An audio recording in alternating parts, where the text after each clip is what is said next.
Hello and welcome to Pontus Points. Normally this is a place for sort of education around topics around politics, but today I've taken the liberty of adding more of an educational part when it comes to smart homes. So let's get to that. So smart homes, how are you going to make your heart's smart home? Why are you doing that? Is that a thing? And what is it? And how do you approach it? So let's first look at what it is. It's adding a number of technical features to your home so that your home auto adapts to a number of like external factors. So there is basically here a discrimination between home automation, where everything is automated, and sort of an app controlled home, and there is a significant overlap here, but I tend to favor the automation part here in the presentation, but there will also be a sort of the how you're going to app control your home. And the whole purpose of this is approaching people who are totally new to the subject. If you're looking at gory details, or if I want this or that, this might not be for you. It's for those of you who are sort of, you've heard the term, but you don't know what it is, and you don't know if this is anything for you. Generally speaking, in programming language, you generate conditions. And this is also sort of the basis for home automation. If this, then that. So if something is, then you're going to do this. That is the basis for home automations. So if you want to achieve what is inside the parenthesis that said this, you need a sensor. You need something that captures some sort of source of information. And if that source of information is as per a certain threshold or criteria, then you would do something that is inside the that parenthesis. So, and you can call the units that you are communicating with inside the that parenthesis as actors. So sensors and actors. Not really sure if these are sort of established term, but for the forthcoming part, I will use those.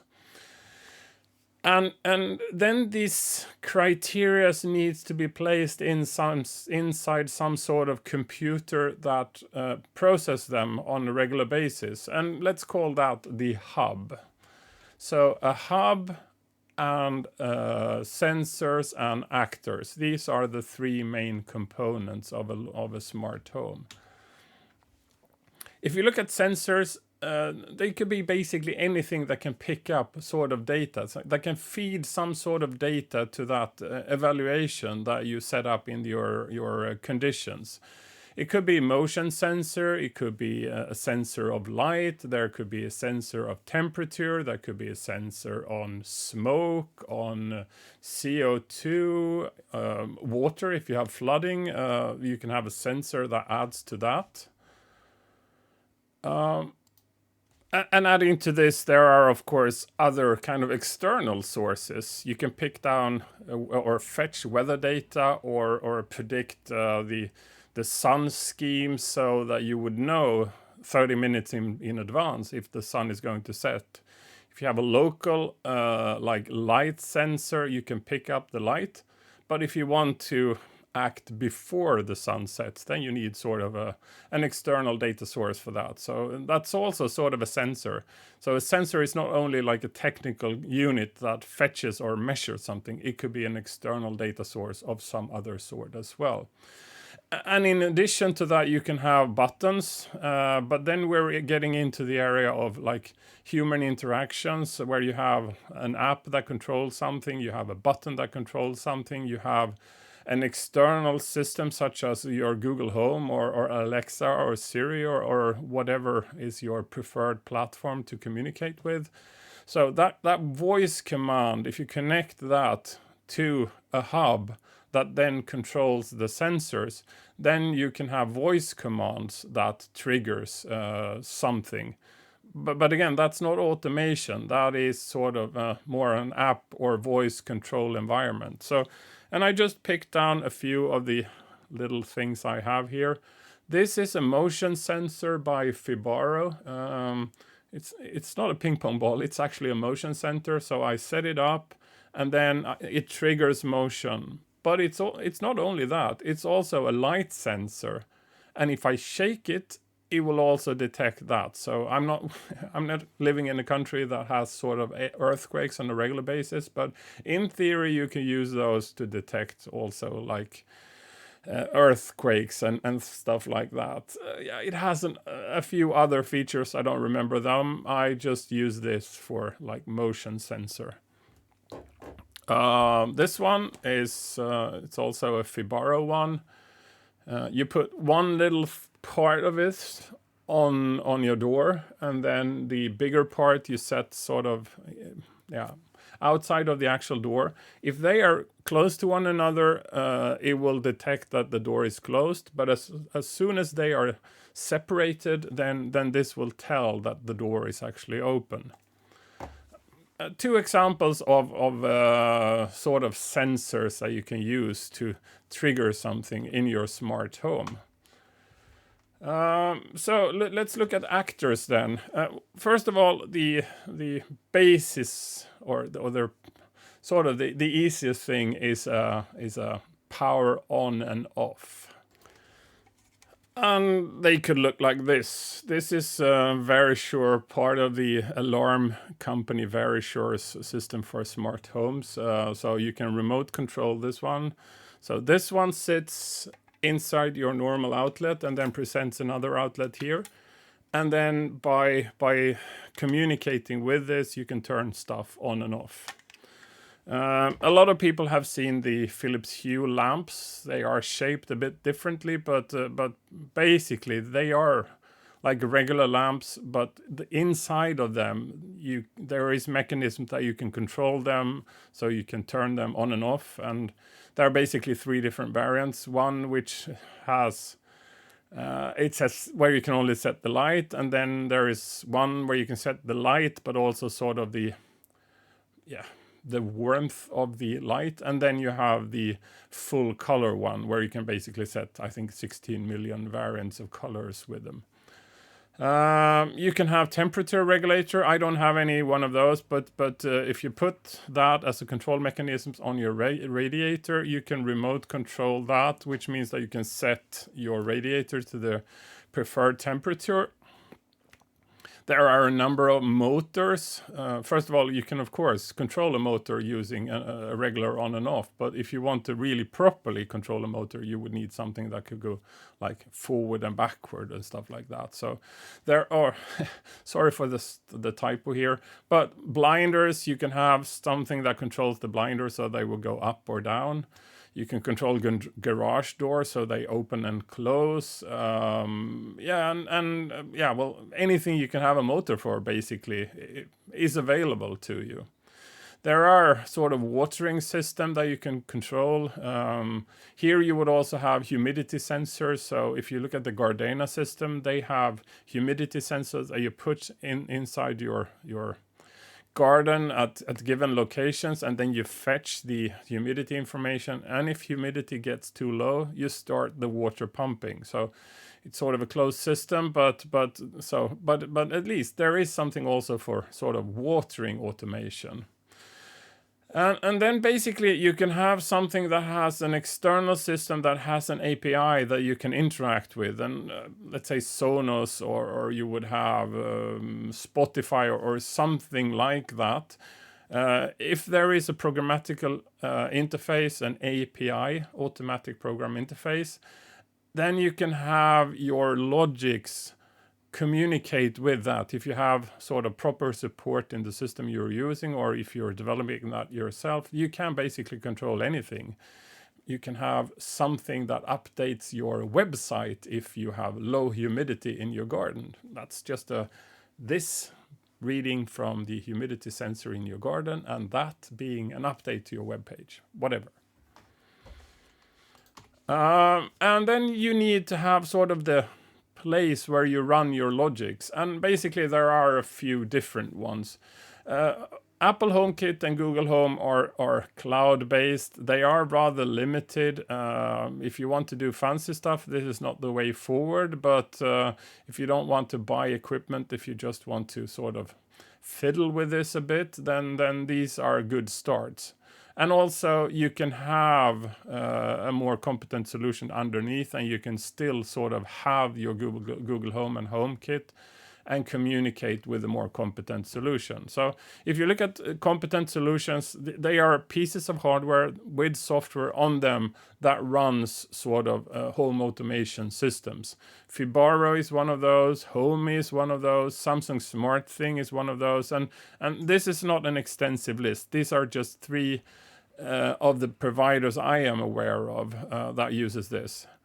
If you are one of those guys who like tinkering, then, or you'd like to fiddle with this yourself, you want to set up your very complex rules, and you would like to have full control of all, and you would like to develop stuff and add API solutions to some sort of external interface, then you would need something else. Typically, you run them on stuff like a Raspberry Pi or some other piece of computer power, and then you run a piece of software. Home Assistant is one of those very, very commonly used amongst the people interested in tinkering with this. But OpenHub, Demonits, Homebridge, and so many more. If you Google, there are dozens of those.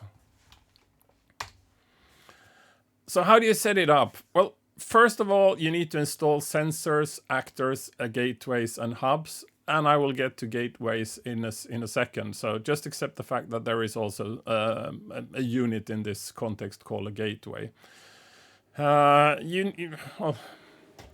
Install one of those in all the places where you would like to have a door sending a signal to your system so that you can trigger it. Install one of those in all the areas where you would like to trigger any motion, and install those to all lamps and other units where you would like to turn power on and off. Install like Philips Hue lamp or other lamps so you can control them based on something. Like if you go into a room and your motion sensor detects something, then send the signal to one of those to turn the lamp on and off. That's one of the things you could do.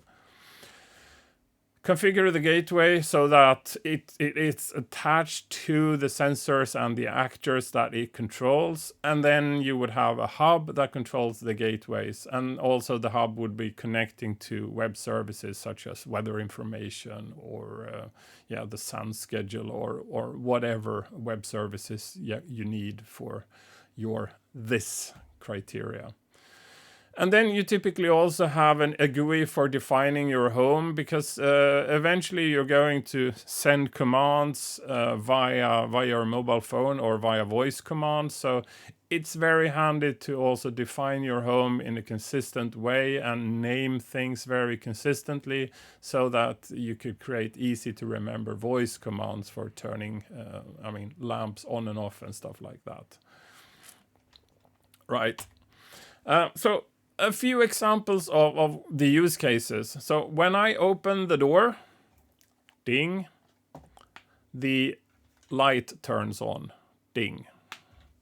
When the temperature goes below 5 degrees centigrade, you would turn on the plug where you have connected a radiator. The only thing you should consider there is that there is typically a maximum power they can run through them. And if you have an electric radiator, possibly it could consume a bit too much, so this won't work. But just check that, because you will need to look in the specifications of this and also the specification of your electric radiator before you set up something like that.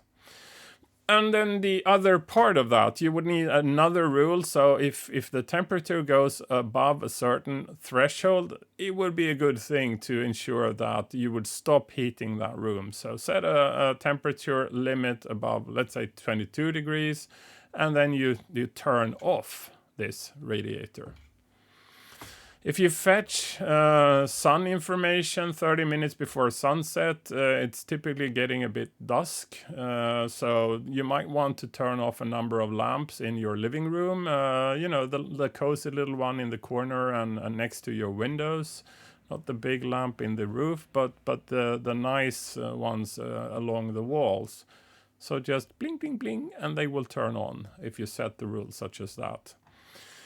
If you have a car and you have a garage and you have an electric door to it, you bring one of those little key fobs, a little thing which is remote controlling. So you're sending a signal, not directly to the garage door, but to your home automation system. And then you can do a lot of things. If you have it connected just to the garage door, typically you get one of those key fobs for a garage door. But if it's fully automated, you can do multiple things. You can open the garage door, you can turn on the lights, set a moody music, and also send a command to your coffee machine to prepare a coffee for you. So when you park your car in the garage, you can go up and there is coffee for you. All of those things are things you can actually do if you want to set up a rule, and if you have actors. And here your coffee machine would also be an actor in this process. If you have something as simple as a Philips Hue, you can say, that Google command, which I will not say because I have my Google Home next to me, and I would not like to use it to send a command at this point in time. But you say it set bed light to 60%, and here bed light is the name of the lamp that you have by your bed. But you can also have a button, let's say a key fob. If you are on one place in the country, you can have that and turn on the radiator in your summer house, which is hundreds of miles away. That's also fully possible by a home automation. Okay, let's get a bit more technical here. So you've sort of grasped the gist of what this can do.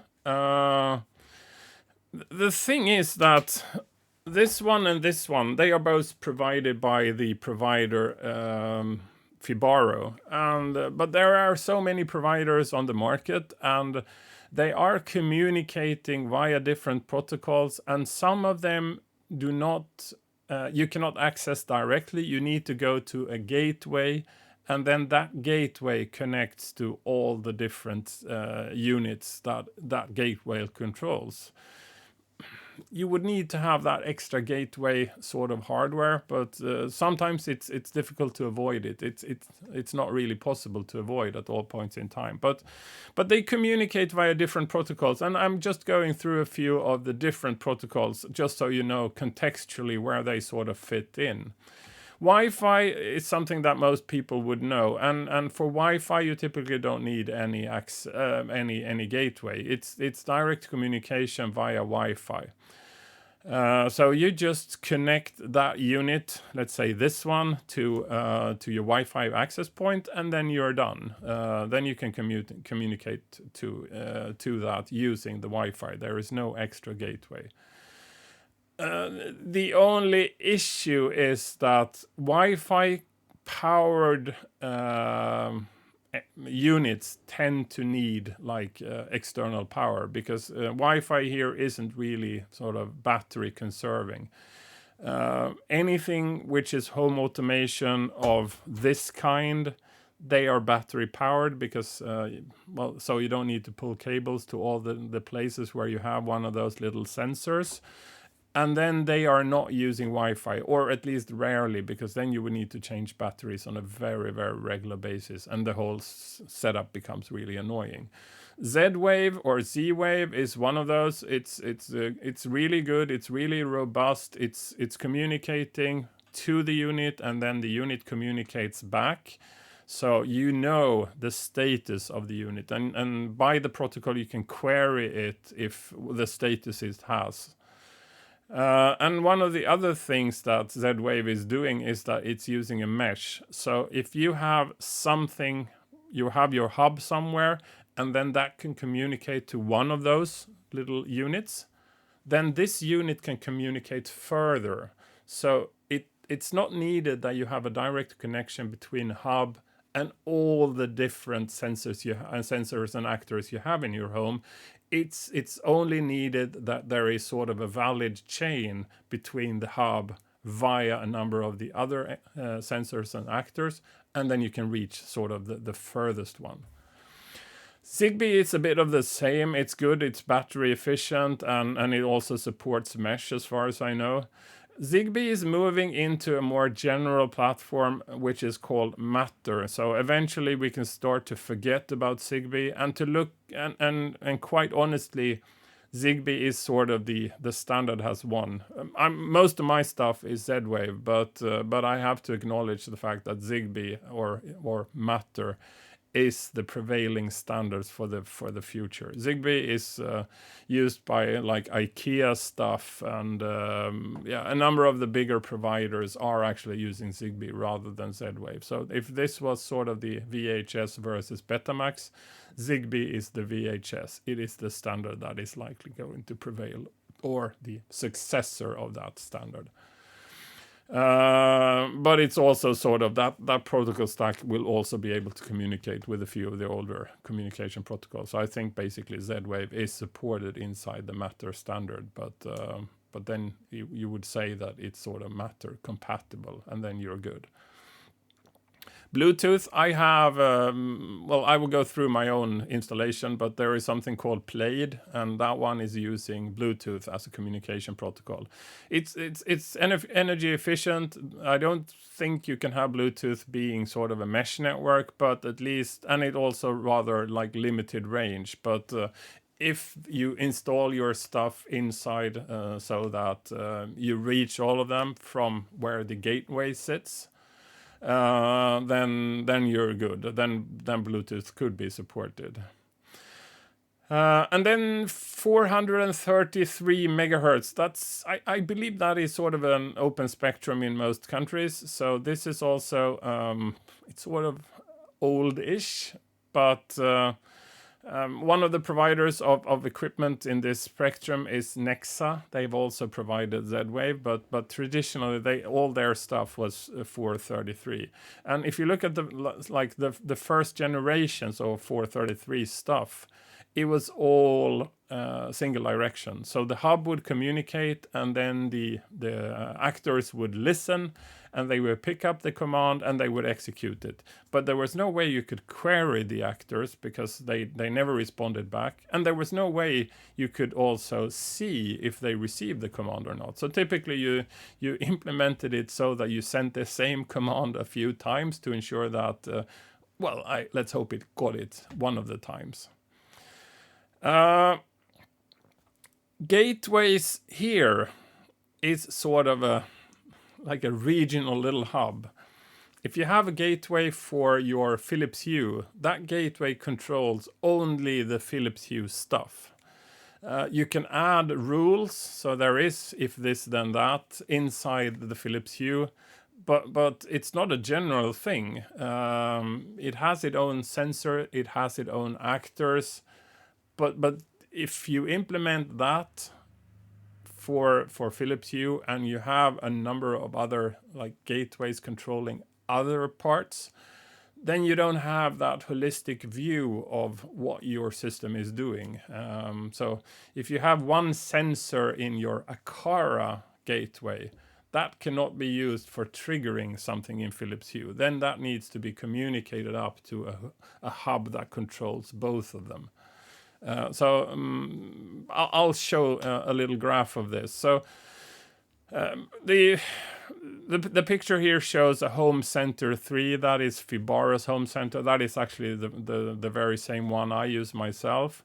And I connect that to Google Home, which means that via Google Home sends that feedback to home center 3, and then home center 3 can connect to a number of devices directly via my network, or it could use one of the wireless protocols that it talks to. So here in this case, it's talking to a gateway on the left. Let's see if I can point to that one. Yeah, this one here. So that is one of the Akara gateways. So the home center talks to that one. These are temperature sensors, and here you have one of those on and off actors, and then I'm just showing a radiator here, which let's assume that one is connected to here. So here home center could set up a rule where it fetches temperature from Aqara, and then if that rule if it reaches the threshold via the Aqara gateway, it will send a command to this on and off thing to turn the radiator on and off. But this assumes that you have a home center 3 here. You could do all of this inside the Aqara gateway as well. But the next step here is if you also have your home center connected to a Philips gateway that connects to a number of lamps, they would be actors, and then you would have the on and off thing here, which is also an actor. This one here is also one of the actors, but this is something you install inside your inside the wall, basically. So it's there, but it's more an integral part of your actual estate. But here you would need the home center 3 if you would like to achieve something like, if the temperature goes below a certain level, then turn on the lamp.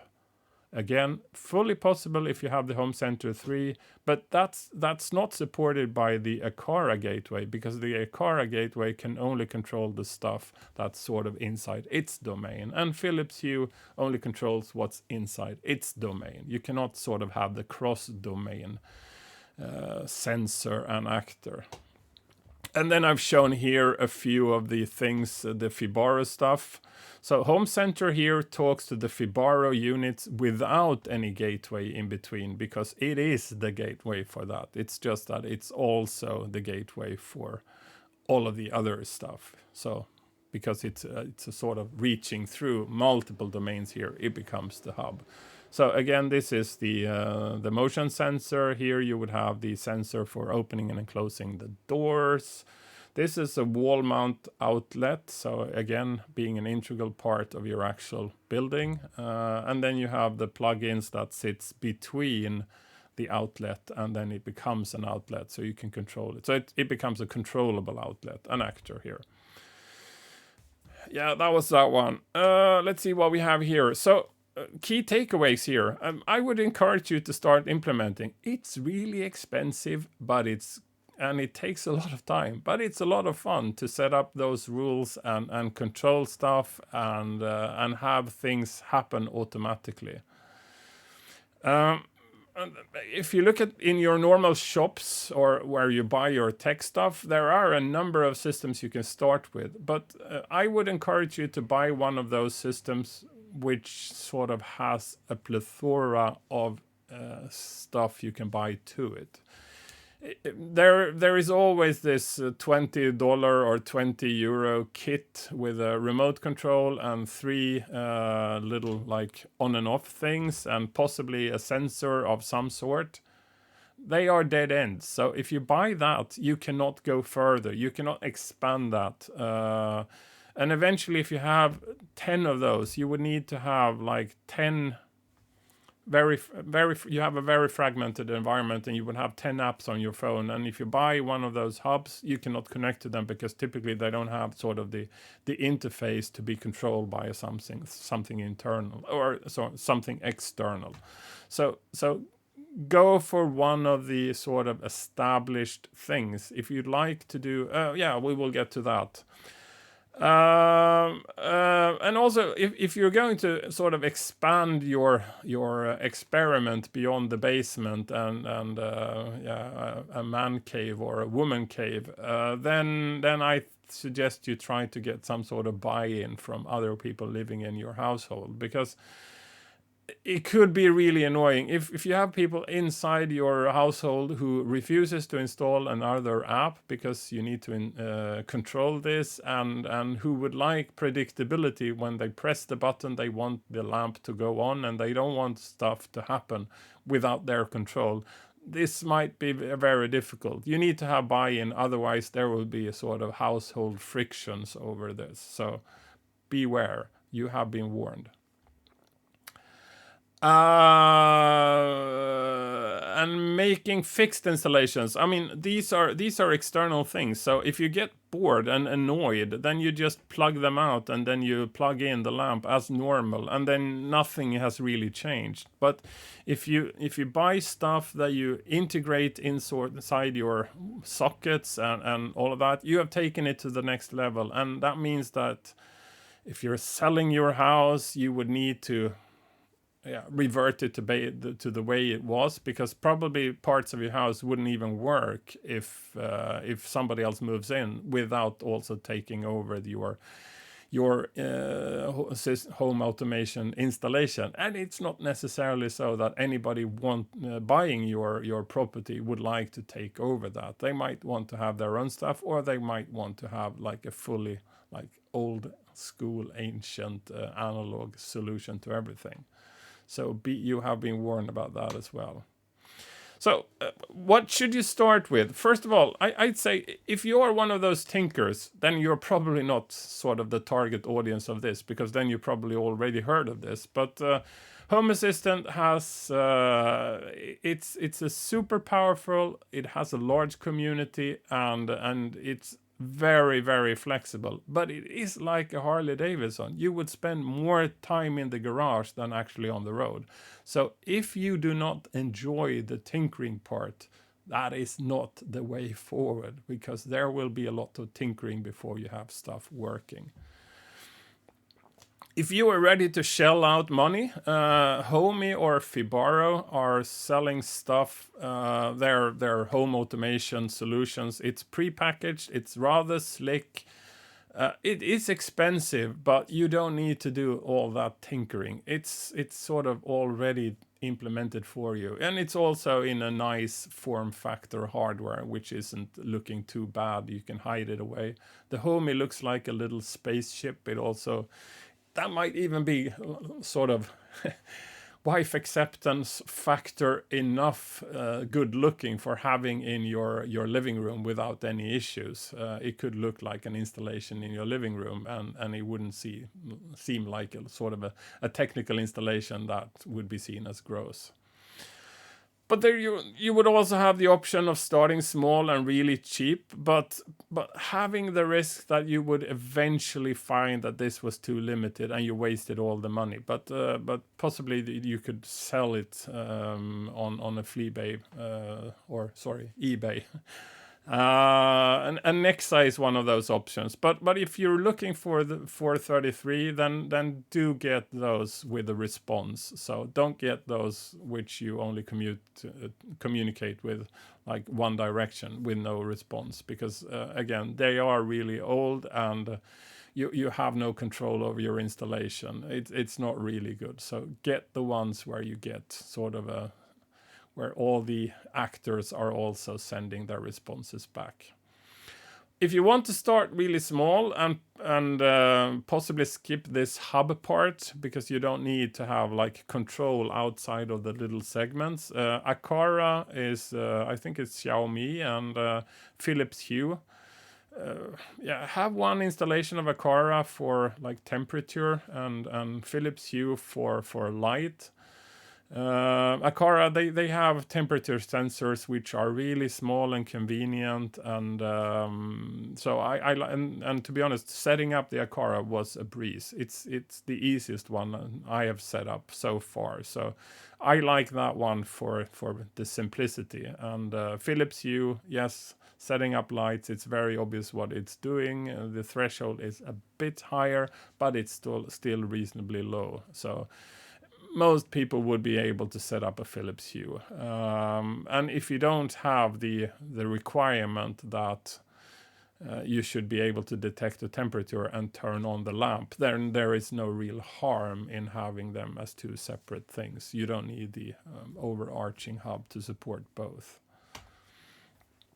And just going through what I have myself to be as a baseline for talking about this.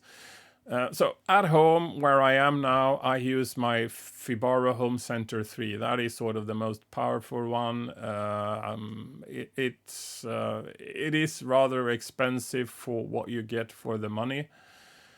I have a number of Fibaro sensors. I have a number of Fibaro actors. I also have a Philips Hue gateway and a number of Philips Hue connected lamps. I do have Google Homes spread across the house, which means that I can give voice commands to this system from basically any point in the house. And then I also have Ubiquiti as my Wi-Fi network and also as a provider of cameras. So inside the automation system, I also have Ubiquiti cameras. And it's also possible to detect, so have stuff like turn on the light if the camera detects somebody outside. I haven't set it up that fancy, but it's fully doable. If you look at the thing on the right, that is actually the user interface of the Fibaro system. It's a list of of a number of the units that I have set up. And one thing you should really see from this is that Fibaro's sensors and most of the other sensors, they are typically not just sensing one thing, and they appear as sort of one master and then a number of sensor features that are listed there, so you can configure them basically individual, as if it was multiple sensors that you set up, even if they sit in the same like physical hardware. If I would buy something today, I would likely buy a Homey. To be honest, the Fibaro started out with the Z-Wave or Z-Wave, but and the development of Zigbee is rather limited. And in general, I think the development has been very much towards HomeKit, so support for Apple stuff. That's if you look at what they have been announcing, it's been much about that. A Homey is more multi protocol communication. So I mean, configuring the user interface, I think it's sort of equal to Fibaro one. It's not that one should be picked over the other because of like usability. It's more, but I think Homey might be the more competent of the two. And you can also have it like visible in your living room. You don't need to hide it away because it looks kind of cool, like a little spaceship. In my summer house, that's sort of my experiment workshop. I do have a Google Home, and then when installing electricity and lamps, the electrician, I didn't ask for that, but they did it anyway. They installed something called Plaid. So it sits inside the wall, and that gives you app control over lights. So I can control the light in the bathroom and the light in the kitchen in the summer house. Again, I didn't ask for this. And this is Bluetooth, and you do it via your mobile locally. But then I also bought one of the Plaid gateways, which means that I now have the opportunity to remote control those lights as well. TP-Link is one provider of network equipment, but they are also selling a number of other things. So I bought 2 cameras and a number of on and off outlets. It's called Tapo, I think. So you can control them. They are remote controlled. And my summer house is really far away. So in order to have some sort of visibility of what happens in the house, it's really convenient to have cameras there. So I see what happens. But to compare cameras, I bought 2 D-Link cameras. They have a very good one for that sits outside. So it's power over Ethernet. So I just connect the network cable to it, and then the power goes to the camera via that one. I don't need to have separate power going to the camera as well, and also no battery. So very handy. And I don't have Philips Hue here. I have IKEA. So I have the old IKEA gateway and a number of IKEA lamps set to be controlled by this. IKEA and Philips Hue are sort of compatible. So if you have IKEA lamps, I think you can add them via the Philips Hue interface and vice versa. So use the gateway for which system you have, and then you can actually try to update or include sort of competing lights from the other vendor. And the cheaper option would be, of course, to buy IKEA when you can because they are a bit cheaper. So but and again, I do have the old gateway. The new gateway came just a few weeks after we bought this one, and I'm not really keen to update. This one works fine for what I have it for. And then I have a Cara, and this is for temperature control. It's one of the things that I really need is to ensure that the summer house does not freeze over the winter, because then the water pipes might break and we will have a water leakage. So on the other hand, I don't want to have like full heat there on a 12 months per year basis, because that would be really expensive. So temperature control, I need to have temperature sensors, and to be honest, then I also do very manual. So I'm part of the home automation. I read the sensor and then I put the power on. So you see here, I don't have any hub, which means that it's really fragmented. I need to have multiple apps to control this. I have a messy number of gateways. There is this little part of the summer house where there are so many cables and so many hubs, and the acceptance for that is very low. But that's the way workshops look when you experiment with stuff. So what I have is basically an app control home. It's not really a smart home. Very few like rules and conditions. I can steer it from home, but I basically haven't implemented that many rules. Looking at the future, if you're going to buy something, I think you should look for something that is supporting Matter. And to be honest, that's also a very stupid name for something, because if you try to Google Matter, there are, of course, millions of hits, whereof very few are related to this. You need to ensure that you limit your search by having like home automation or home control or whatever, because if you just Google for Matter, you will find millions of irrelevant articles.